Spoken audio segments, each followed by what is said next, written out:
Halo semuanya, selamat datang di PTK Review. Bagaimana kabarnya? Aku harap kalian semua baik-baik saja. Pada kesempatan kali ini, saya akan melanjutkan Kyokara Orewa episode keempat. Bagi yang belum nonton episode sebelumnya, bisa cek link video di deskripsi. Baiklah, tanpa berlama-lama lagi, langsung saja kita masuk ke ceritanya.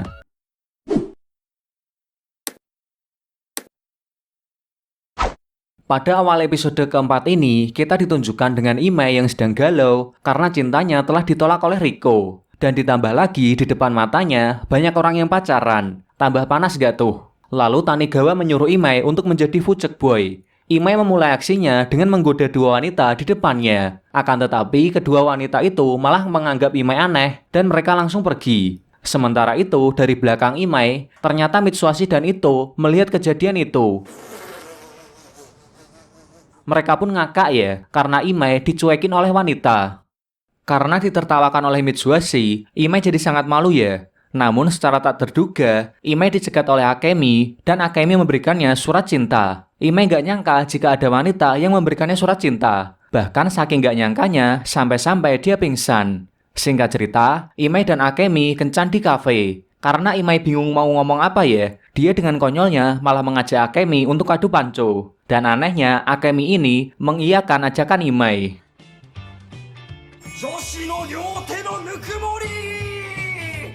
Sebenarnya tujuan Imai adu panco, dia cuma ingin tangannya dipegang oleh wanita. Namun karena adu panco itu, Akemi jadi tambah suka dengan Imai. Tidak berhenti sampai di situ, sekarang Imai malah mengajak Akemi untuk adu sumo. Dan parahnya lagi, Akemi ini mau lagi loh. Tanigawa yang melihat itu, dia berpikir mereka berdua memang pasangan yang serasi. Tidak lama kemudian, Mitsuhashi dan teman-temannya datang. Mitsuhashi ini terlihat gak rela banget ya jika Imai berkencan dengan wanita. Lalu Riko mengajak Mitsuhashi untuk pergi dan tidak mengganggu mereka berdua. Setelah mereka pergi, Imai dan Akemi melanjutkan ngobrol mereka. Akemi bertanya pada Imai apakah dia sudah punya pacar. Dan Imai pun menjawab, bisa juga nih upil naga. Sementara itu, Mitsuhashi yang gak rela Imai berkencan dengan wanita, dia memutuskan untuk kembali mendatangi Imai dan Akemi lagi. Ito sempat mau menghentikannya, namun Riko bilang pada Ito untuk membiarkannya saja. Kemudian mereka lanjut jalan berdua. Namun di seberang jalan, Kyoko secara tidak sengaja, dia melihat Ito dan Riko jalan berdua. Dan Kyoko mengira Ito sedang selingkuh. Di tempat lain, saat Imai dan Akemi sedang jalan di taman, tiba-tiba Mitsuhashi datang dan dia melakukan salto. Akemi pun terpukau dengan aksi Mitsuhashi. Imai gak mau kalah ya, dia langsung melakukan roll depan.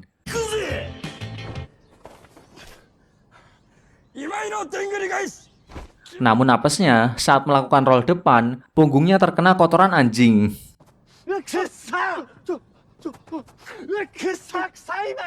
Namun gak disangka, karena hal itu, Akemi malah menganggap kalau Imai adalah orang yang lucu. Mitsuhashi pun semakin iri dan panik. Malam harinya, saat di kamar Mitsuhashi, kedua orang tua Mitsuhashi mengintip Mitsuhashi yang sedang belajar. Dan mereka senang karena ini merupakan kejadian yang langka. Namun ternyata, Mitsuhashi tidak sedang belajar, melainkan dia sedang menyantet Imai.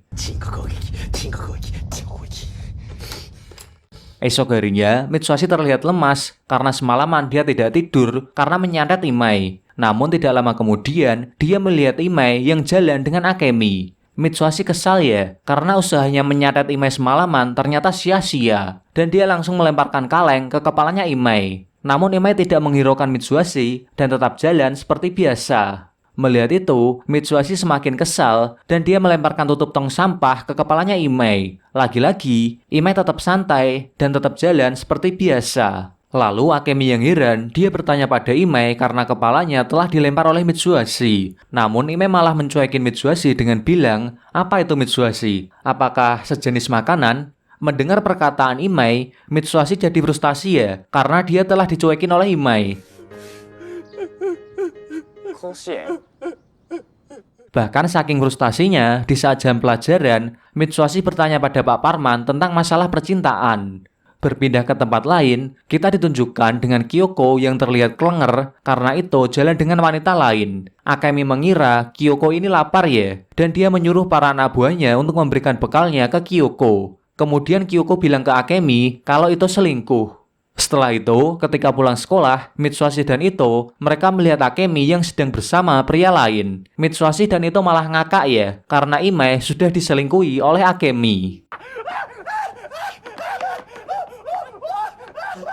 Sore harinya, Imai dan Akemi sedang kencan di kafe, dan ternyata Mitsuhashi dan Ito mengawasi mereka. Di sini ada adegan konyol ya.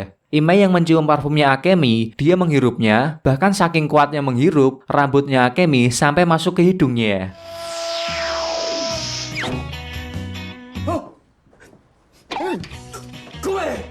Sementara itu, Mitsuhashi yang sudah nggak tahan lagi, dia langsung menemui Imai dan dia bilang kalau Akemi selingkuh. Namun Imai tidak mempercayai omongan Mitsuhashi dan dia menganggap kalau Mitsuhashi ini hanya iri padanya. Lalu Imai mengajak Akemi untuk pergi meninggalkan Mitsuhashi. Namun ternyata Imai ini belum membayar tagihannya ya, dan pemilik kafe menyuruh Mitsuhashi untuk membayarnya. Kemudian Imai dan Akemi nonton film horor di bioskop. Konyolnya di sini, melihat film horor, Imai ini malah terharu ya. Dan Akemi memberikan sapu tangannya untuk mengelap air matanya Imai. Namun di saat itu, Imai melihat wajah Akemi yang sedih dan terlihat memikirkan sesuatu. Dan dari sini terungkap fakta, ternyata Akemi sedang memikirkan pacarnya. Di mana pacarnya ini adalah orang yang dilihat oleh Mitsuhashi dan itu tadi. Diketahui pacarnya ini sering dibully oleh siswa Akeisa. Dan dia menyuruh Akemi untuk mendekati orang kuat dengan cara apapun, bahkan dengan cara berpura-pura jadi pacarnya. Tujuannya ialah untuk memanfaatkan orang itu agar mau melawan siswa Akeisa yang membulinya.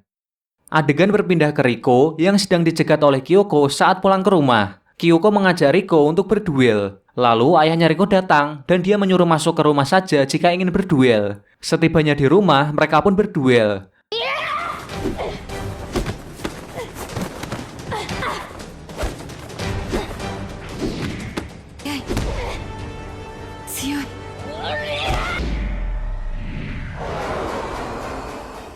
Duel ini dimenangkan oleh Riko. Lalu Kyoko bertanya pada Riko ada hubungan apa dengan itu. Nah, Riko pun paham ternyata Kyoko hanya salah paham dengannya. Riko menjelaskan kejadian yang sebenarnya sambil makan bersama. Kyoko pun meminta maaf pada Riko karena menuduhnya sembarangan. Dan akhirnya mereka pun akur. Sementara itu di tempat lain, Imai dan Akemi mereka akan berpamitan di jalan. Namun ternyata Mitsuhashi dan Ito mengikuti Akemi. Akemi menemui pacarnya dan terlihat pacarnya Akemi ini wajahnya babak belur karena habis diajar oleh siswa Akeisa. Lalu dia menyuruh Akemi untuk segera memanfaatkan Imai. Namun di sini sepertinya Akemi telah menyesal ya karena telah menipu Imai. Namun pacarnya Akemi ini dia tetap ngeyel untuk menyuruh Akemi memanfaatkan Imai agar membantunya melawan sisa Akeisa. Tanpa disadari mereka, ternyata Mitsuhashi dan Ito mendengarkan percakapan mereka. Ito kesal dengan pacarnya Akemi karena memanfaatkan orang lain demi kepentingannya sendiri dan Ito mau menghajarnya. Namun tiba-tiba Imai datang dan menghentikan Ito. Melihat Imai, Akemi meminta maaf padanya karena telah menipunya. Imai mengembalikan sapu tangannya dan Imai berterima kasih pada Akemi karena telah membuat masa mudanya menyenangkan. Setelah mengatakan itu, Imai pergi. Keesokan harinya, pacarnya Akemi mendatangi para siswa Akeisa untuk memberikan uang setoran. Kemudian Akemi datang dan dia memberikan uangnya pada siswa Akeisa. Akemi juga menyuruh mereka untuk tidak mengganggu pacarnya lagi. Namun para siswa Akeisa ini malah mau memantap-mantap Akemi ya. Untungnya Imai datang menolong dan menghajar mereka semua.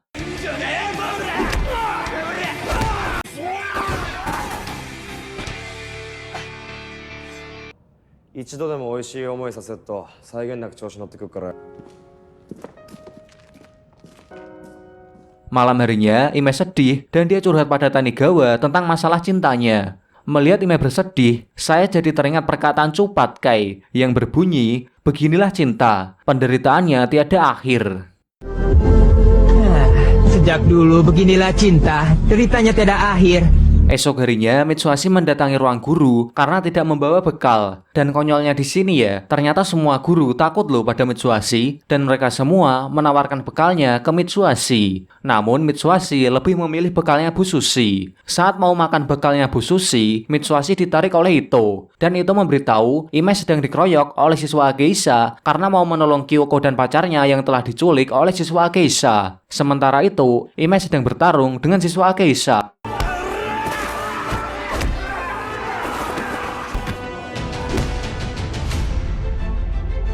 Imai sangat kewalahan karena jumlah siswa Ageisha lebih banyak dari yang kemarin. Untungnya Mitsuhashi dan Ito datang menolong. Mitsuhashi menggunakan cara cerdik seperti biasa. Dia melemparkan jaring ke arah siswa Ageisha.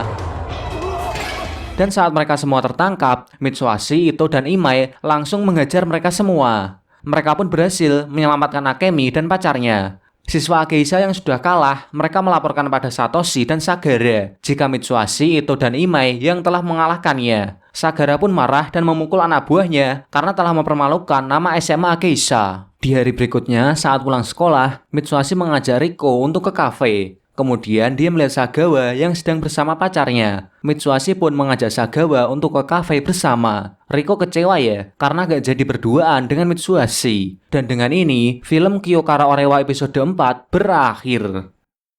Sekian untuk episode keempat ini, dan terima kasih sudah menonton sampai selesai. Bagi yang nonton sampai selesai, aku kasih bocoran nih untuk episode kelima. Di episode kelima nanti, Mitsuhashi dan teman-temannya akan kedatangan geng preman dari kota lain. Oke, saya pamit dan sampai bertemu lagi di episode kelima.